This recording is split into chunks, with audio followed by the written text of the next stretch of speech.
నమస్కారం. లైవ్ షోకి స్వాగతం. ఇక అతిథుల పరిచయం శ్రీ శివశంకర్ గారు, వైఎస్ఆర్ కాంగ్రెస్ పార్టీ అధికార ప్రతినిధి, శ్రీ కృష్ణరాజు గారు సీనియర్ పాత్రికేయులు, ప్రముఖ విశ్లేషకులు. ఇక దేశవ్యాప్తంగా చర్చనీయాంశమవుతున్న ఈవీఎంల విషయంపై ఏపీ మాజీ ముఖ్యమంత్రి వైఎస్ జగన్మోహన్ రెడ్డి గారు ఆసక్తికరమైన ట్వీట్ చేశారు.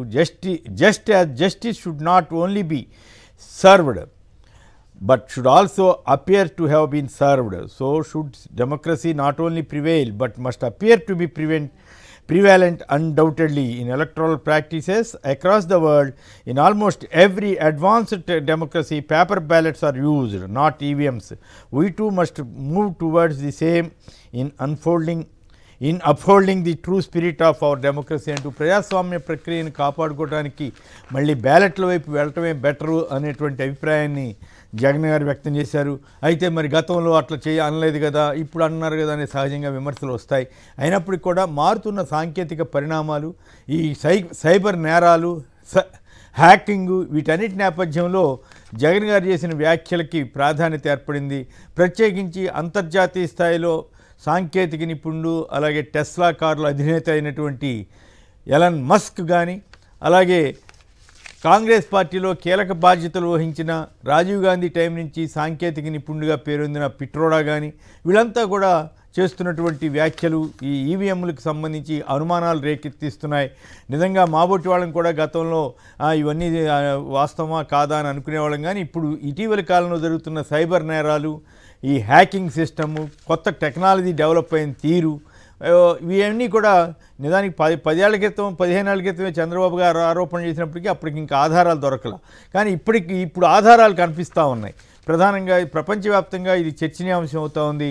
సో ఈ నేపథ్యంలో ఈవీఎంల పైన ఈరోజు మనం చర్చిద్దాం. అలాగే టైం ఉంటే అయ్యన్న పాత్రుడు బూతుల పంచాంగం, అలాగే టీడీపీ పసుపు బిళ్ళలు ఉంటే చాలు, ఎవరైనా సరే ఏ ఆఫీస్కి వెళ్ళినా వెంటనే టీ ఇచ్చి కూర్చోబెట్టి సకల మర్యాదలు చేసి వాళ్ళు ఏ పని చెప్తే చేయాలని అచ్చెన్న ఆదేశాలు, ఇవన్నీ కూడా మారుతున్న ప్రభుత్వ సంకేతాల, తెలుగుదేశం పార్టీ ప్రభుత్వం యొక్క తీరుతెన్నులకి దర్పణం పడుతుందా అన్న దాని మీద కూడా వెళదాం. ఇక ముందుగా కృష్ణరాజు గారు చెప్పండి, ఈవీఎంల మీద మీరు చాలా కాలంగా దీని మీద అభ్యంతరాలు చెప్తూ ఉన్నారు, ఈవీఎంల వ్యవస్థను మీరు శంకిస్తూ వస్తున్నారు. ఇవాళ జగన్ గారు కూడా దాని మీద ట్వీట్ చేశారు, అలాగే ఎలన్ మస్క్ లాంటి వాళ్ళు మాట్లాడుతున్నారు. మీ అభిప్రాయం ఏంటి? మీ అందరికీ నమస్కారం అండి. ఎలక్ట్రానిక్ ఓటింగ్ మిషన్ సంబంధించి 1982లో మొట్టమొదటిసారిగా వాటిని భారతదేశంలో ప్రవేశపెట్టినప్పటి నుంచి ఇప్పటి వరకు కూడా అనేక సందేహాలు వస్తూనే ఉన్నాయి. అయితే ఈ వ్యవస్థను పూర్తిగా రద్దు చేయమంటం కూడా సమంజసం కాదేమని చెప్పి అనిపిస్తోంది. నిన్నటి జగన్మోహన్ రెడ్డి గారి ట్వీట్ కూడా నాకు కొంత ఆశ్చర్యాన్ని కలిగించింది. ఎందుకంటే దీనిని మొత్తం మనం రద్దు చేసి పాత వ్యవస్థకి అంటే బ్యాలెట్ సిస్టమ్కి వెళ్ళాలని చెప్పడం కూడా అంత భారీగా నాకైతే అనిపించలేదు వ్యక్తిగతంగా. ఎందుకంటే బ్యాలెట్ వ్యవస్థలో మనం అనేక సమస్యలు ఎదుర్కొన్నాం. మనం ఇది బ్యాలెట్ల అపహరణ, వాటిని చింపేయడం, తర్వాత బూత్ డిగ్గింగ్, బూత్ క్యాప్చరింగ్, ఇలా రకరకాల ఇబ్బందులు ఎదుర్కొన్నాం. రెండోది, అది ఈ ఈవీఎంతో పోలిస్తే చాలా ఖర్చుతో కూడిన వ్యవహారం కూడా అవుతుంది పాత సిస్టమ్ అయితే.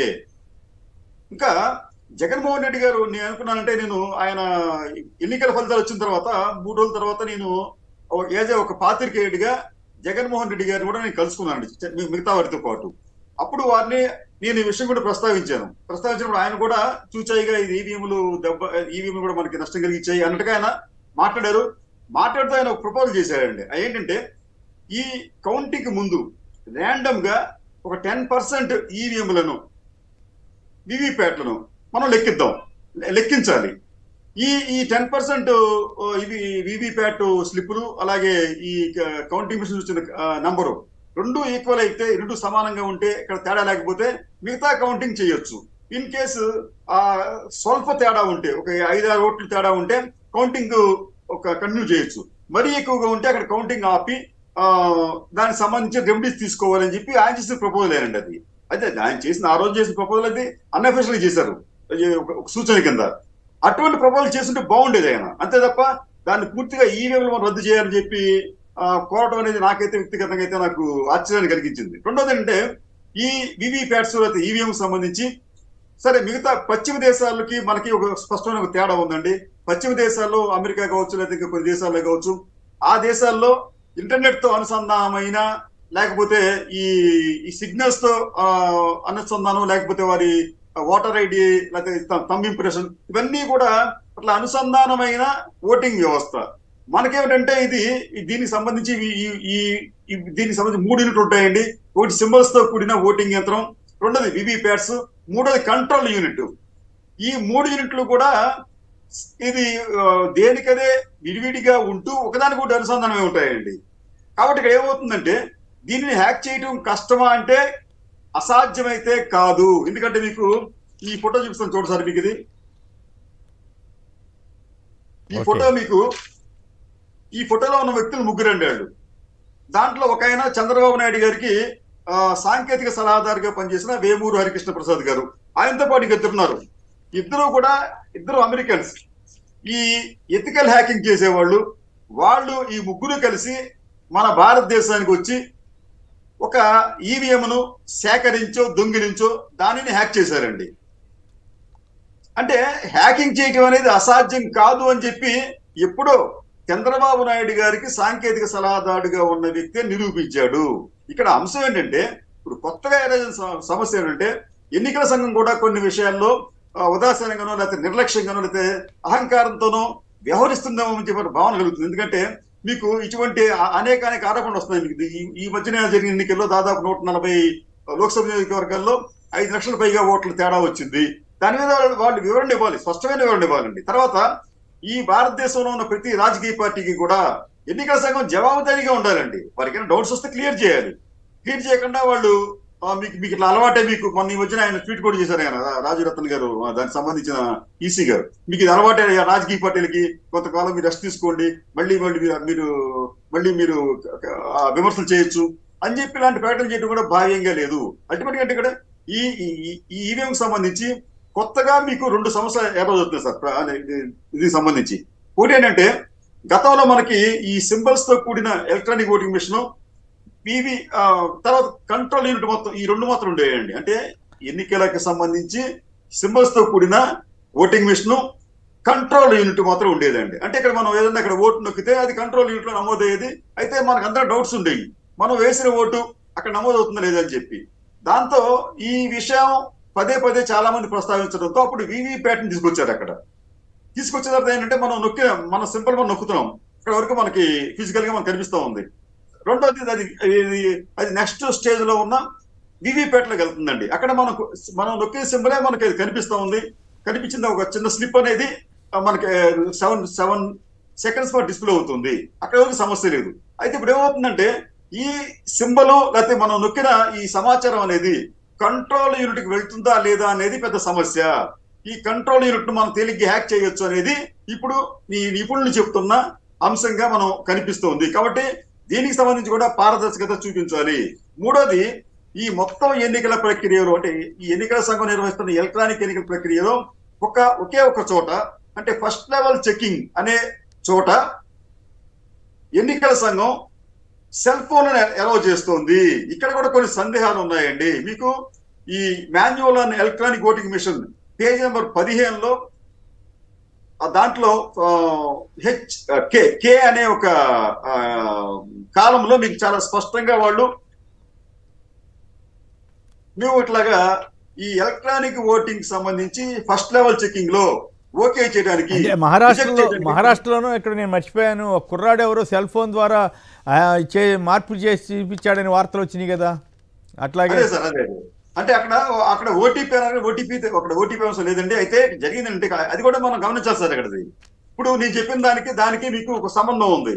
అదేమిటంటే ఈ సెల్ ఫోన్ లో వాళ్ళు ఈ సెల్ ఫోన్ ద్వారా వాళ్ళు ఈ ఓటింగ్ మిషన్ పనితీరు పరిశీలిస్తున్నారు. అక్కడ చెక్ చేస్తున్నారండి. చెక్ ఓకే బాగానే ఉంది, లేకపోతే రిజెక్ట్ అని చెప్పి పరిశీలించిన తర్వాత మొత్తం సమాచారాన్ని మళ్ళీ పూర్తిగా తుడిచివేసి మళ్ళీ ఫ్రెష్ గా వాటిని అమరుస్తున్నారు. అక్కడ బాగుంది. అయితే ఇక్కడ ఏమవుతుందంటే ఈ సెల్ ఫోన్ కు సంబంధించి యాప్ కూడా ఉందండి. ఈ యాప్ తోనే ఇబ్బందులు వచ్చే ప్రమాదం ఉంది. మీకు మహారాష్ట్రలో వచ్చిన ఇబ్బంది అదే. మహారాష్ట్రలో జరిగింది ఏంటంటే, ఒక శివసేనకు సంబంధించిన ఒక అభ్యర్థికి సంబంధించిన బంధువుని అరెస్ట్ చేశారు. ఎందుకు? ఆయన సెల్ ఫోన్ తో లోపలికి వెళ్ళాయంట. అయితే సెల్ ఫోన్ తో లోపలికి వెళ్తే తప్పే మనం కాదంటలేదు అక్కడది. కానీ ఆయనతో పాటు మరి ఇంకొక వ్యక్తిని అరెస్ట్ చేశారండి. ఆయన ఎవరు? ఆయన గతంలో ఈ ఎన్నికల్లో అధికారిగా పనిచేసిన వ్యక్తి. సరే ఆయన ఎందుకు అరెస్ట్ చేశారంటే ఈ శివసేన అభ్యర్థికి సంబంధించిన ఆ వ్యక్తికి అతను అధికారి సెల్ ఫోన్ ఇచ్చి లోపల పంపించాడు. అంటే రైట్ ఆ సెల్ ఫోన్ లో యాప్ ఉంది కాబట్టి ఆ యాప్ తో ఇటువంటి పనులు చేయొచ్చు కాబట్టి దానిని కూడా ఎన్నికల సంఘం పరిశీలించాలి. అంటే ఇవన్నీ కూడా హ్యాక్ ప్రూఫ్ అయితే కాదండి. ఒకసారి కూడా రైట్ కంప్లీట్ చేయండి. శివశంకర్ గారు మీ వాదన మీద ఆయన ఏం చెప్తాడు విన్న తర్వాత మళ్ళీ మాట్లాడచ్చు. ఇప్పుడు ఇప్పుడు ఇప్పుడు ఈ టెక్నాలజీ పెరుగుతున్న నేపథ్యంలో హ్యాక్ ప్రూఫ్ అనేది సాధ్యం కాదండి. ఈవెన్ ఎలాన్ మస్క్ గారి టెక్నాలజీ ఉంది, స్పేస్ టెక్నాలజీ ఉంది, లేదా టెస్లా గారి టెక్నాలజీ ఉంది, దానిని కూడా హ్యాక్ చేయవచ్చు.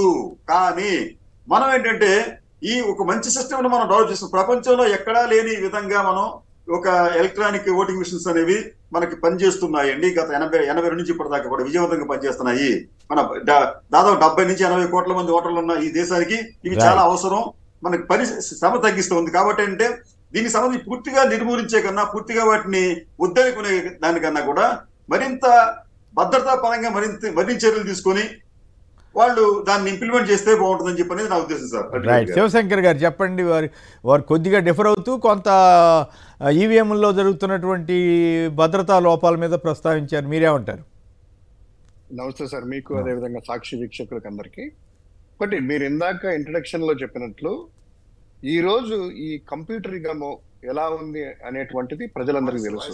అంటే సెక్యూరిటీ అనేటువంటిది అసలు లేకుండా పోతుంది. అంటే బ్యాంకులో ఉన్నటువంటి నీ యొక్క అమౌంట్ నీకు తెలియకుండానే, అంటే బ్యాంకులో నీకు అకౌంట్ ఉంటుంది సార్, అది ఒక వెరీ హైలీ సెక్యూర్డ్.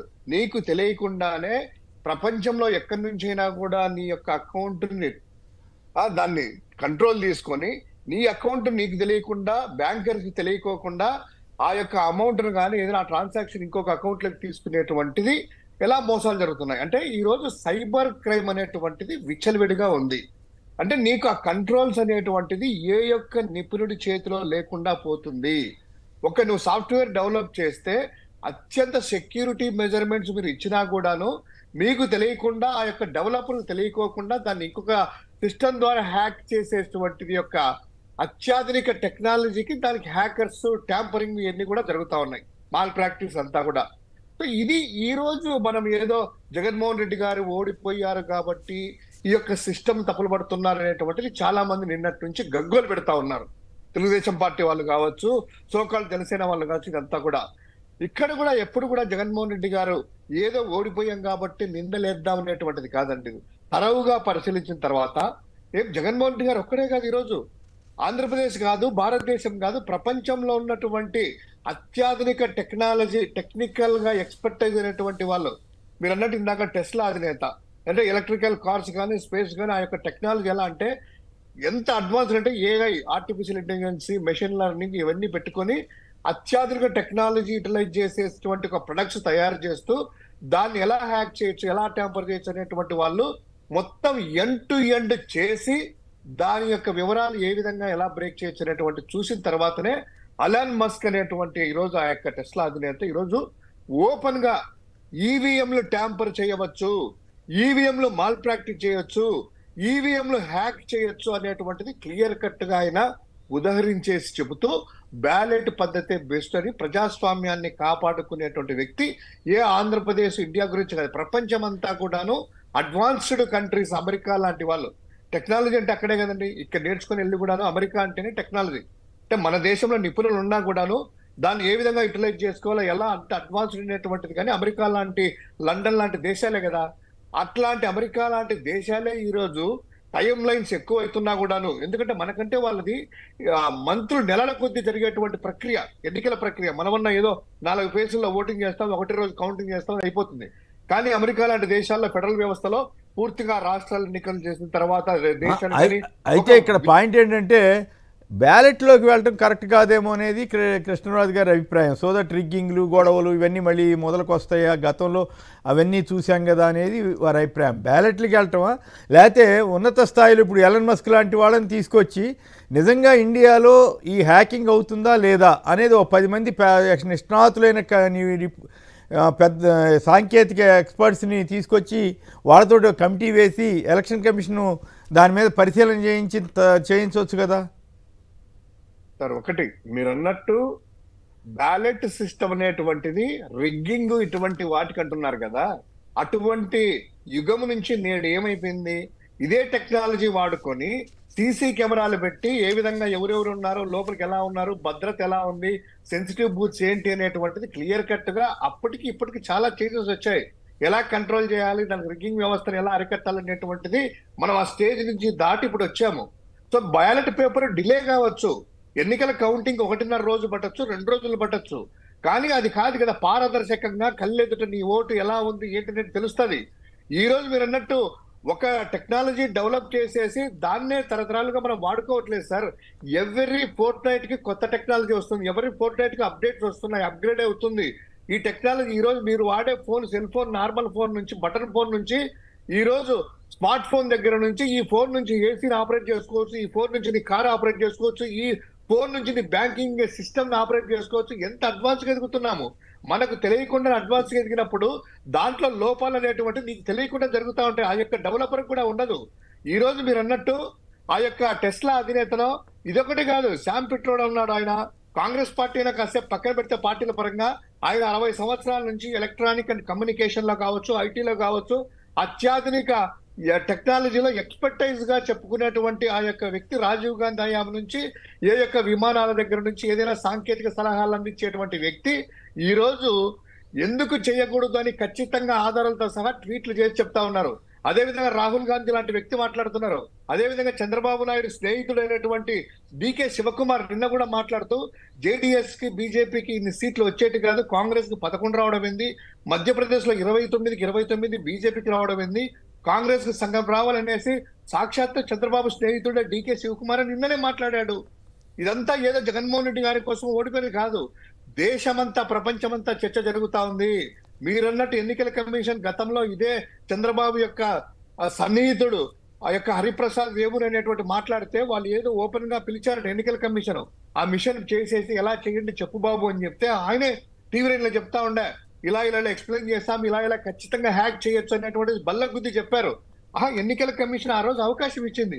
ఈ రోజు శామ్ పిట్రోడాని తీసుకెళ్ళండి, ఈ రోజు అలన్ మస్క్ తీసుకెళ్ళండి, ఇంకా టెక్నికల్ ఎక్స్పర్టైజ్ ఇన్వైట్ చేయండి ప్రపంచ వ్యాప్తంగా, ఇది చేయండి పారదర్శకంగా ఉండేటువంటిది. చూద్దాం, అది ఏదో గగ్గోలు పెడుతున్నట్టుగా ఈ 2 రకాలుగా చూడాలి సార్. ఇక్కడ జగన్మోహన్ రెడ్డి గారు చేసినటువంటి ఈ యొక్క ట్వీట్ లో న్యాయం ఉంది, ప్రజాస్వామ్యం అనేటువంటిది కాపాడుకోవాలి కాబట్టి గెలిచింది అంటున్నాము, కానీ గెలిచినట్టు ప్రజల ముందు అద్దం పట్టాలి. ఈ రోజు చర్చ జరుగుతా ఉంది సార్ దేశం అంతా, ఆంధ్రప్రదేశ్ లో కూడా మా ఓట్లు ఏమైనాయి, దానికి ఎవరు బాధ్యత? ఎన్నికల కమిషన్ గా నిర్వహించింది, ఎన్నికల కమిషన్ పెట్టండి, కంట్రోలింగ్ యూనిట్ అన్ని తీసుకొని చేయండి. ఇదంతా కూడాను ఇంకోటి సార్, ఈ రోజు గగ్గోలు పెడుతున్నారు అంటే పొలిటికల్ విమర్శలు చేశారు కాబట్టి దానికి కూడా మాకు రాజకీయ పార్టీగా మేము సమాధానం చెప్పాలి. ఇదే చంద్రబాబు నాయుడు ఇదంతా కూడా లోకేష్ కూడా గగ్గోలు పెడుతున్నారు 2019 ఎన్నికల్లో గెలిచినట్టు కాదా అని. మరి ఎందుకండి చంద్రబాబు నాయుడు 2019లో అప్పుడు తప్పు చేశారా? ఇప్పుడు ఏమైనా క్షమాపణలు చెప్తున్నాడా? తప్పు చేశాము 2019లో, తొందరపడి మేము స్టేట్మెంట్లు ఇచ్చాము, అప్పుడు సక్రమంగా జరిగింది ఎన్నికల కమిషన్ అన్ని రాజకీయ పార్టీలకి అది వచ్చేస్తుంది అనుకోండి. రైట్, ఒక్క నిమిషం. నీలకంఠ 2004 నుంచి ఇదే ఎన్నికల ఓటింగ్ యంత్రాంగం మీద తన యొక్క శిష్యులతో తను పోరాడుతా ఉన్నాడు కదా, బ్యాలెట్ పేపరే కావాలి నీ ఎన్నికలు తప్ప. ఎందుకు ఈ రోజు మాట మార్చారు? 20 సంవత్సరాల నుంచి ఆయన పోరాడే వ్యక్తి ఈ రోజు ఖచ్చితంగా ఏదో జరిగిందనే భయపడుతున్నాడా, ఉలిక్కి పడుతున్నాడా? చెప్పాలి.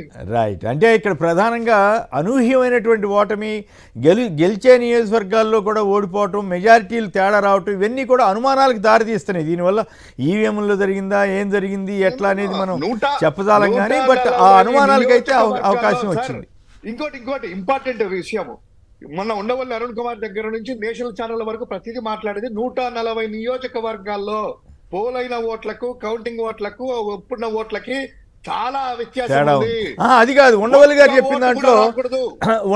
చెప్పిన దాంట్లో కీలకమైన అంశం ఏంటంటే, ఎవరు రాయలసీమ నుంచి ఒక ఆయన చాలా చోట్ల అక్కడ రిగ్గింగ్లు చేస్తుంటారు కదా, రిగ్గింగ్ చేసిన ఆయన ఒక ఆయన ఈ వచ్చిన మేము ఇన్నోట్లు వేస్తే, ఒక పార్టీకి ఇన్నోట్లు వేస్తే వాళ్ళకి మెజార్టీ రాకపోగా ఎదుటి పార్టీకి మెజార్టీ ఎట్లా వచ్చిందో మాకు అర్థం కాలేదు, మొత్తం అంతా నొక్కింది మేము దగ్గరుండి మేమే కదా అని అన్నాడంట.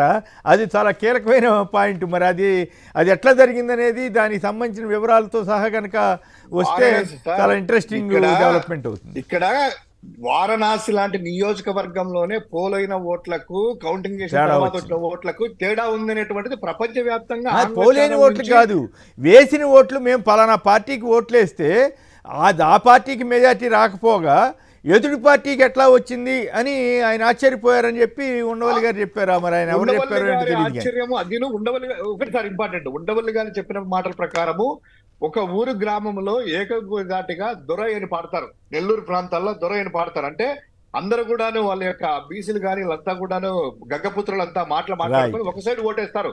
కానీ అటువంటి వాటి వల్ల వీళ్ళకి రావడము. రెండవది 140 నియోజకవర్గాల్లో కౌంటింగ్ అయిన తర్వాత ఎన్నికల కమిషన్ ఇచ్చినటువంటి వివరాలకి ఉదాహరణకి 152,000 పోలైన ఒక నియోజకవర్గంలో అనుకుంటే కౌంటింగ్ తర్వాత 162,000 వచ్చాయి.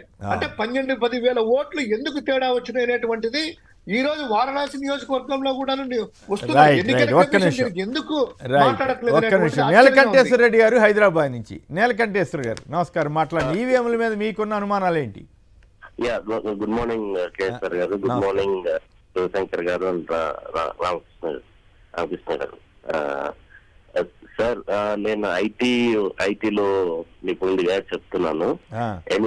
ఎలన్ మాస్క్ చెప్పినట్టు ఏదైనా కానీ ఒక మూడు విషయాలు సార్, 3 థింగ్స్ ఏంటంటే ఎలన్ మాస్క్ చెప్పినట్టు ఎనీథింగ్ కెన్ బి యాక్ట్, అంటే ఎలక్ట్రానిక్ డివైస్ ఏదైనా యాక్ట్ చేయొచ్చు. ఓకే, ఇది ఒక ఫస్ట్ విషయం. అంటే దీనికి నెట్ కనెక్షన్ లేదు కదా అని కొందరు అంటున్నారు. నెట్ అక్కర్లేదు సార్, చిప్ మీద ఏమైనా చేసేది ఆ ప్రోగ్రామ్ ఎలాగైనా మార్చచ్చు. జస్ట్ ఒక చిన్న చిప్పును మార్చుకోవడం పెద్ద పనేం కాదు. సో అది ఒకటి. మీకు గుర్తుండే ఉంటుంది, ఎలక్షన్ రోజు మన మాచర్లలో కొన్ని ఈవీఎంలు పగలగొట్టారు. దాని చిప్పు బాగా ఉంది, దాని వల్ల మనకి ఏం డ్యామేజ్ అవ్వలేదు, ఎలక్షన్ కంటిన్యూ చేసినామని చెప్పి ఎలక్షన్ కమిషన్ అనౌన్స్ చేసింది కదా. ఆ చిప్పు ఏ చిప్పు పెట్టారు, అదే చిప్పు పెట్టారా లేదా వేరే చిప్పు పెట్టారా అనేది తెలియాలి. సో ఇప్పుడు వడ్డించేవాడు ఇంకొకటి, మూడో విషయం ఏంటంటే వడ్డించేవాడు మనవాడైతే ఎక్కడున్నా కూడా మందే అవుతుంది అన్నట్టు. సో ఎలక్షన్ కమిషన్ మన చేతిలో ఉన్నప్పుడు ఈవీఎం చిప్పు మీదనే ఏదైనా కానీ చిప్పులు మార్చేసే అవకాశం కూడా ఉంటుందా? ఎలక్ట్రానిక్ గ్యాడ్జెట్స్ అన్ని కూడా చిప్ మీద బేస్డ్ అయి ఉంటాయి సార్. ఆ చిప్ ని మార్చేస్తే సింపుల్ అయిపోతుంది. మీకు సింపుల్ థింగ్ సార్. మీకు మార్చర్లలో మేము చిప్పు భద్రంగా ఉంది, ఆ చిప్ ని మనం రీప్లేస్ చేసి కొత్త ఈవీఎం లో మళ్ళీ పోలింగ్ కంటిన్యూ చేసామని చెప్పారు. అంటే చిప్పు మార్చగలరు అంటే దాని అర్థం ఏంటి? ఈ చిప్పులన్నీ మ్యానిపులేట్ చేసిన చిప్పులన్నీ తీసుకొచ్చి దీంట్లో పెట్టేయచ్చు కదా కౌంటింగ్. మరి ఎట్లా దీనికి పరిష్కారం ఏంటి? ఏం లేదు, సింపుల్. ఎయిదర్ ఒకటి ఏం చేయాలంటే go with post paper ballot. రెండవది ఏంటంటే దీనికి ఇంతకుముందు ఒక ఐటీ నిపుణుడు కరణ్ ఠాకూర్తో మాట్లాడుతూ చెప్పారండి. ఆయన పేరింగ్ సిస్టమ్ ఉంటుందండి. ఇప్పుడు మనకి ఏంటి వీవీప్యాట్ కి కంట్రోల్ మిషన్ కి పేరింగ్ సిస్టమ్ ఉంటుందండి. దాన్ని ఏం చేస్తారంటే డేట్ అండ్ టైం తోని పేరింగ్ చేస్తారు. అక్కడ కనెక్షన్ చేసి క్లోజ్ చేసి ఓటింగ్ ప్రాసెస్ స్టార్ట్ అయినప్పుడు ఎప్పుడైతే పేరింగ్ చేశారో అది మ్యాచ్ అయితేనే ఓపెన్ అయ్యేటట్టు, కంట్రోల్ సిస్టమ్ ఓపెన్ అయ్యేటట్టు పేరింగ్ చేసుకుంటే సీరియల్ పోర్ట్తోని ఇది అవుతుంది. ఇప్పుడు ఏమంటే చిప్పులు 2 ప్రోగ్రామ్ అయిపోతాయి పేరింగ్ చేసినప్పుడు. అది కూడా ట్యాంపర్ చేసే ఛాన్సెస్ ఉన్నాయి. But ballot process is the best thing in the world. దానికి సమస్యలు దానికి కూడా ఉంటాయి కదా, బట్ వాటిని కంట్రోల్ చేస్తూ బ్యాలెట్ లోకి వెళ్తే ఎట్లా ఉంటుందో చూద్దాం. ఇప్పుడు ఆ పేరింగ్ సిస్టమ్ చేసినా కూడా వీవీప్యాట్ స్లిప్స్ వస్తాయి కదా సార్ ప్రింట్. అవును, అవి ఇవి మ్యాచ్ అయితేనే మన కౌంటింగ్ ప్రాసెస్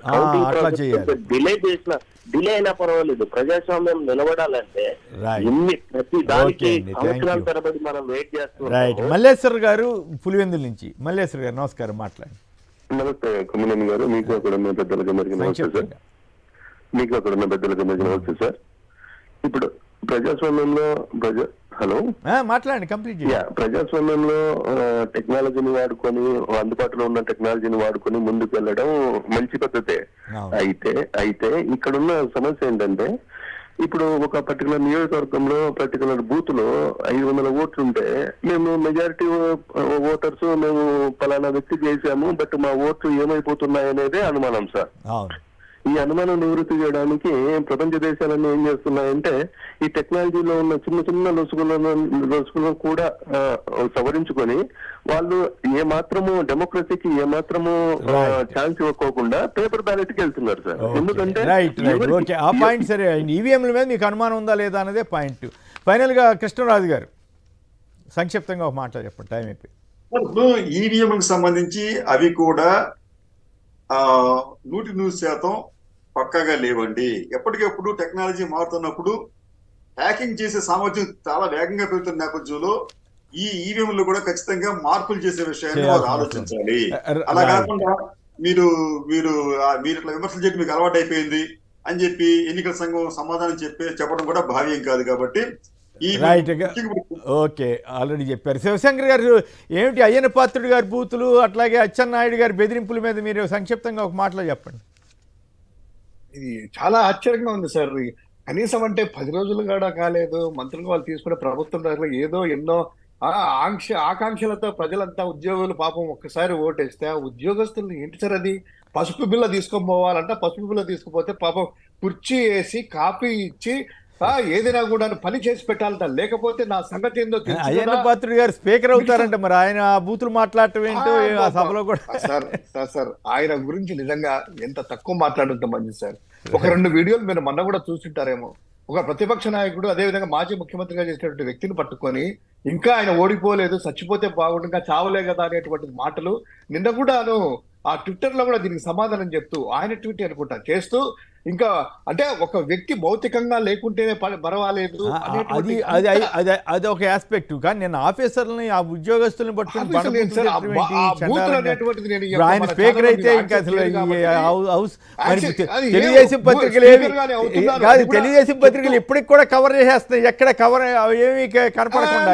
అంటే వాళ్ళ యొక్క నేచర్ అలాంటి సార్, వాళ్ళ యొక్క నేచర్ ఒక స్పీకర్ అవుతున్నా నేను నిలబెడతాననేసి ఆ యొక్క ఎల్ లాంగ్వేజ్ డి లాంగ్వేజ్ అదంతా కూడా మనం చెప్పుకోలేం. కాబట్టి అంటే వాళ్ళ యొక్క ఉద్యోగస్తుల పరిస్థితి పాపం ఏదో చేసుకుని ఓట్లు వేసుకున్నారు, ఏదో పిఆర్సీలు పెంచుతారు, ఇంకోటి పెంచుతాం అనేటువంటి మాటలు చెప్పారు, చంద్రబాబు మాటలు నమ్మారు. కానీ ఇంత దుర్మార్గంగా మాట్లాడితే అప్పుడే నిన్ననే ఒక గ్రూప్స్ లో చూశాను, ఉద్యోగస్తుల గ్రూప్ లో ఇదేంద్ర ఆయన ఇంకా 10 రోజులు కూడా కాలేదు పని చేసి పెట్టకపోతే ఇంటికి వచ్చి కొడతారేమో అనేటువంటి భయం. కృష్ణరాజు గారు మీరు కూడా ఖండిస్తారా ఒక్క మాటలో క్లోజ్ చేద్దాం? చంద్రబాబు నాయుడు గారిని మారిపోయానని చెప్పి అన్నాడు. ఆయన మారలేదు, ఆయన మంత్రులు మారలేదు, ఎవరు మారలేదు. ఏదో బిళ్ళంట, ఇది తెలుగుదేశం పార్టీ బిళ్ళ చూపిస్తే మీకు కూర్చోబెట్టి కుర్చీ వేసి టీ ఇస్తారు, మీ పనులు చేస్తారని చెప్పి అచ్చెన్నాయుడు గారు అంటారు. ఈయనేమో అయ్యన్న పాత్రుడు కాబోయే ముఖ్య స్పీకర్ గారు, ఆయన అధికారులను తిడతాడు ఆయన ఇష్టం వచ్చినట్టు. ఆయన ఒక మాట సార్, అక్కడ మనం ఈ తినబోతు రుచి ఎందుకు చూడటం అని చెప్పని ఈ ప్రభుత్వ పాలన ఎలా ఉంటుందో చెప్పడానికి వీరిద్దరి వైఖరి ఒక ఎగ్జాంపుల్ గా మనం భావించాలి. కృష్ణరాజు గారు, శివశంకర్ గారు అందరికి కూడా ధన్యవాదాలు. ఇది నేటి లైవ్ షో. నమస్కారం.